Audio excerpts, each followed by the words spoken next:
How's it going, everybody? Today, I want to talk a little bit about my training goals for the future.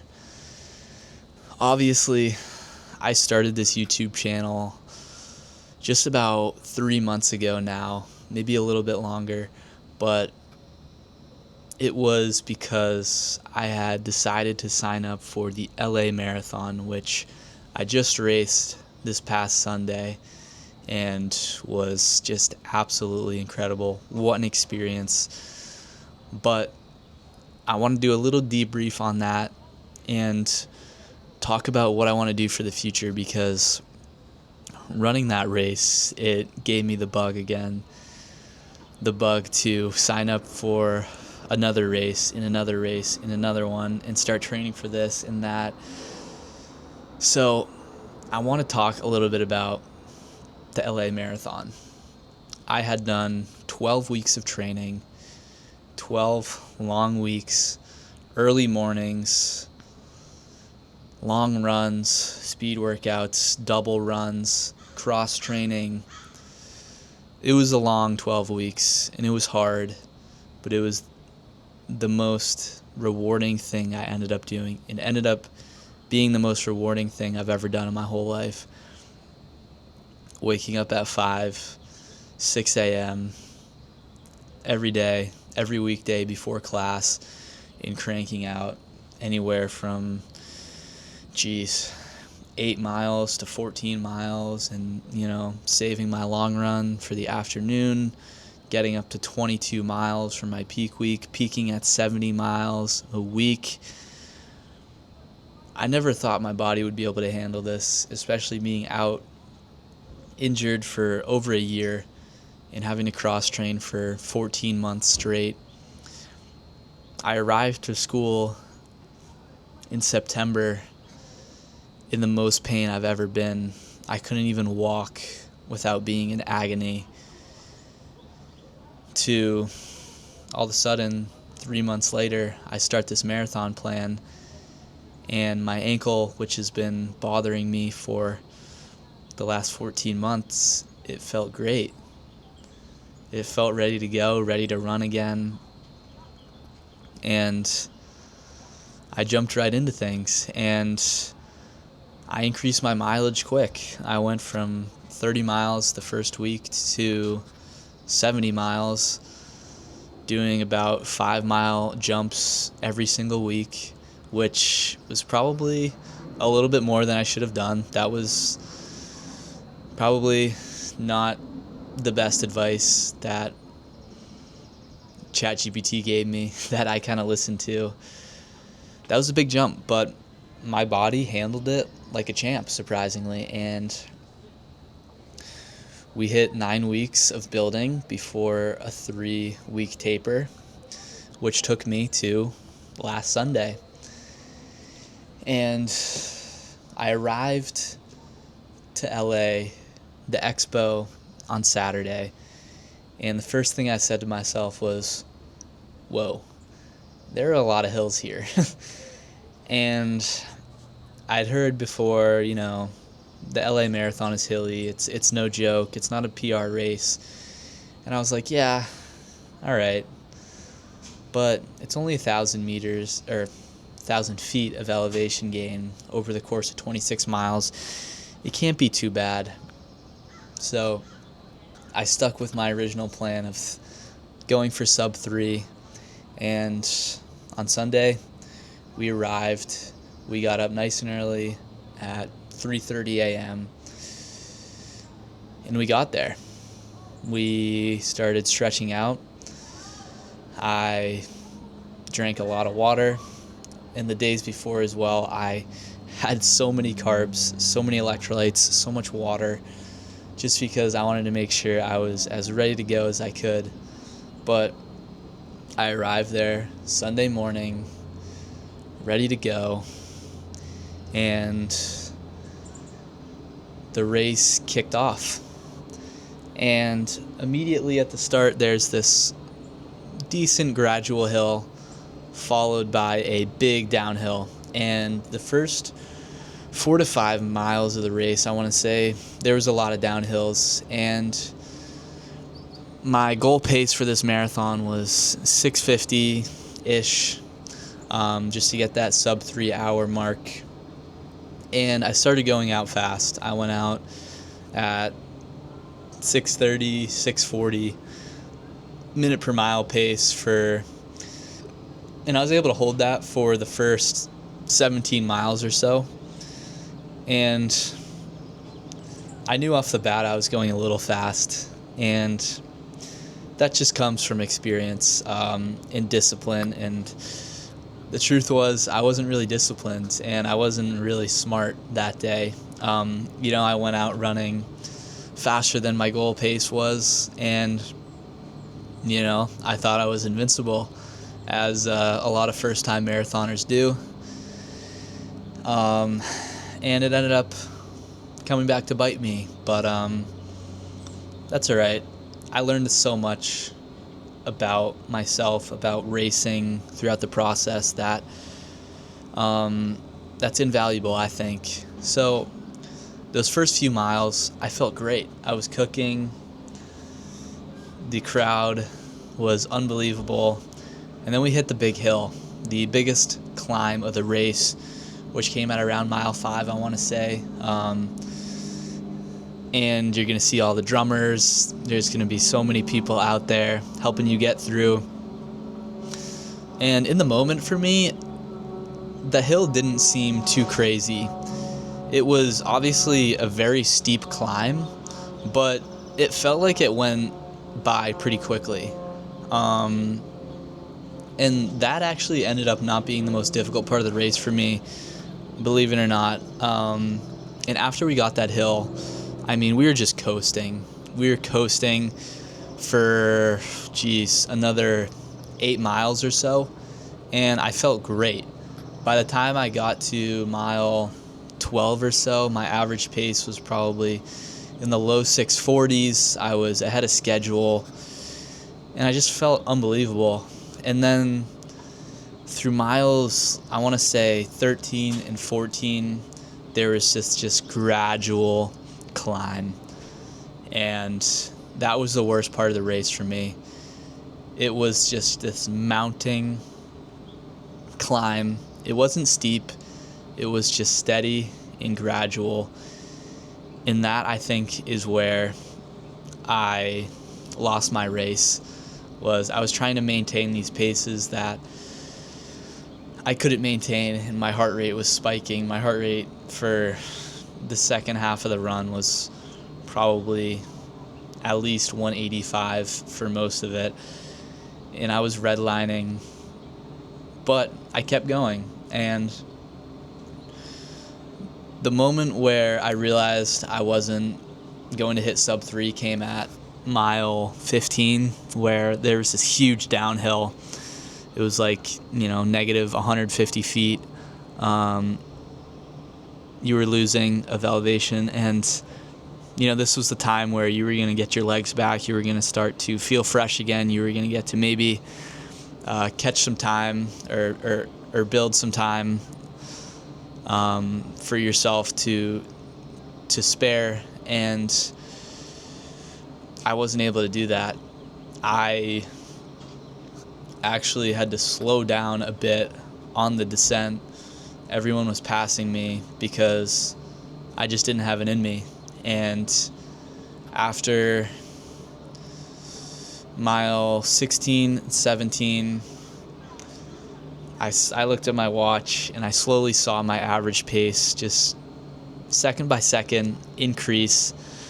And, it goes from 6:43 to 44, 45, 46, 47. And then all of a sudden at mile 18, I saw my family, which was great. They gave me a little bit of a boost. But at that point, I was 6:51 average, and I knew I was hurting. Mile 18 to mile 26 of the LA Marathon is the hardest part of the course mentally, because it's an out and back. So at mile 18, it's also the finish line. So you go 18, and then you go out, and then you go back. And the whole time you're going out, you're seeing these runners come past you. And at this time, it's as hot as it has been in the race. I think that day it got up to the mid 80 degrees. So it was hot, and you're just running on this highway, this street, scorching. And that was a very difficult point for me mentally in the race, because I knew I already wasn't going to hit sub 3. And I just saw my pace increasing second by second. And the truth is, I was okay with not hitting sub 3. I knew it was going to be a big goal of mine, a big ask, very ambitious, but this was my first marathon, and it's the LA Marathon. It's a difficult course. It's hot. I was okay with not hitting sub 3 that day. I knew maybe on a different course, maybe on another day, I could have done it, but this course in particular, I figured it would be maybe a little bit too much of an ask. So those last 8 miles were the most difficult thing I've ever done in my whole life. I was battling hard. I was bonking. I never cramped one time throughout the race. I've never cramped actually ever running, which is interesting. I've never really had an issue with that, but my nutrition wasn't great as well. That's something I need to work on a lot, because, I mean, from mile 18, I just had nothing left in me. I went from running, 640s, 650s, the first 18 miles, all of a sudden I'm running 7-minute miles, 7:30, 8-minute miles, and it was difficult. It was very difficult, and looking at my pace graph afterwards, you can just see where the wall hit.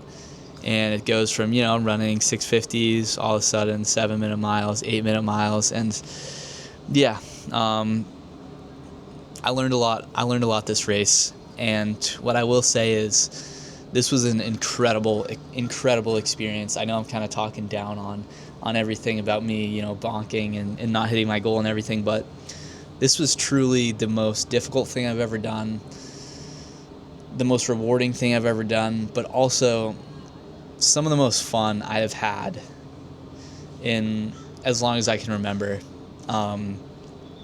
This whole race was just incredible. The crowd was great. The organization, everything was set up so well.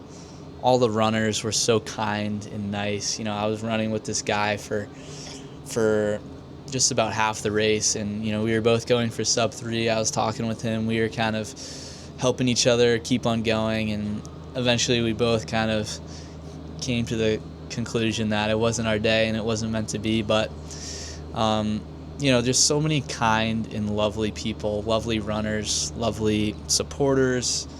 Everyone behind the whole LA Marathon was just incredible, and it's an experience that I would love to do again. It's an experience that I would highly recommend anyone who's looking to run a marathon to do. It was just a once-in-a-lifetime experience, and it was so special. It was such a special day, and crossing that finish line was just, it felt really good. I ended up running 3 hours, 10 minutes, and 12 seconds for the LA Marathon, which I'm happy with. I'm very happy with. To put things into perspective, 6 months ago, I couldn't walk without being in agony, in pain. And here I am,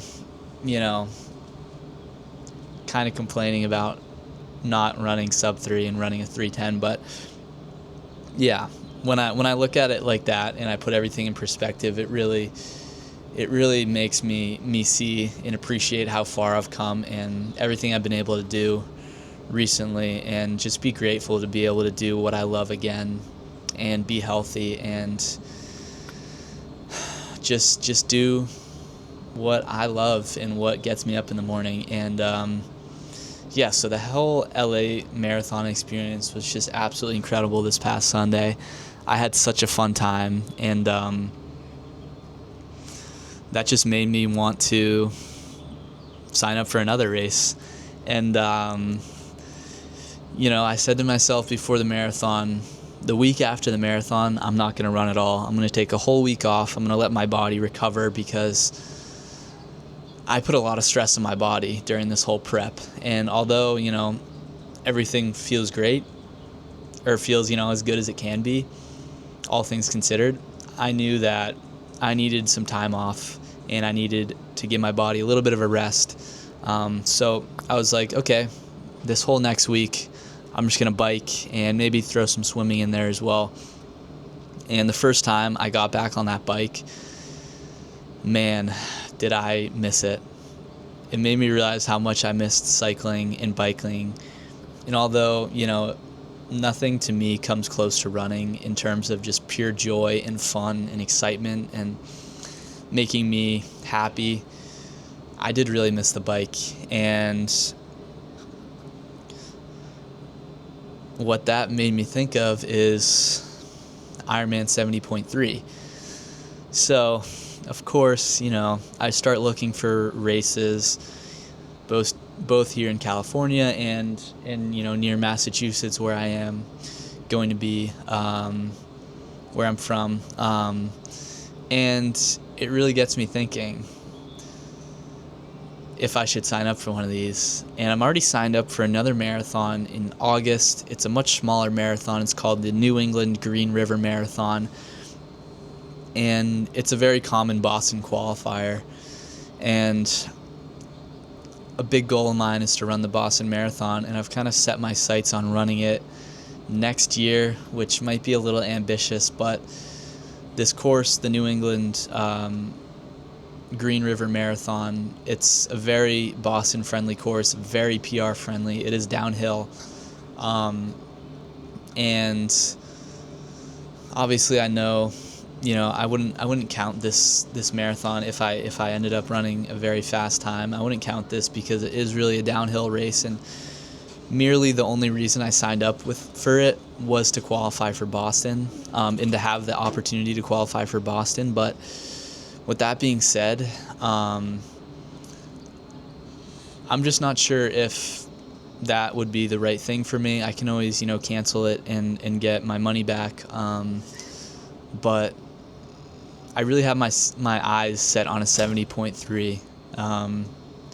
That's something that gets me really excited just thinking about. And also, there's a part of me that just kind of wants to do a 50-mile run by myself around the track at school. I don't know why, but there's just a part of me that wants to do that, just because I feel like I'd learn a lot about myself. It would teach me a lot about myself. It'd teach me a lot of valuable lessons. And to me, I know it sounds crazy, but it sounds kind of fun, just setting up camp right around this small little loop that we have here on campus, bringing a bunch of food, a bunch of water, hydration, everything I would need, and just throwing a headlamp on and just going to battle with myself. That sounds, surprisingly, it sounds fun to me, and something that I would like to do sometime soon in the near future. Obviously not this week or next week or the week after that. There'd definitely be some time. I need to give some time to let my body recover and to build back up again. But, this is just what I love to do. It really is. And, every time, every chance I get the opportunity to push myself to the limit and try something new and do what I love to do, I'm never going to pass up on it. So, with that being said, I think I'm probably going to end the video here. I got a lot of exciting things to look forward to this year, a lot of things I want to accomplish along the way, and I just can't wait to take you guys with me for this whole experience. I can't wait to properly get back into training again, because again, this week I'm kind of just taking things easy, letting my body recover a bit, but I'm really excited. I am super, super excited. It's a very exciting time, and I could just not be more stoked to have my eyes set on all these goals and races and things that I want to accomplish, because it's truly what gets me up in the morning, and it's truly what I love to do, and it's what makes me me. So that being said, I hope you guys enjoyed this whole little kind of race recap, future update. But yeah, hope you guys have a great rest of your day, and I will see you guys in the next one.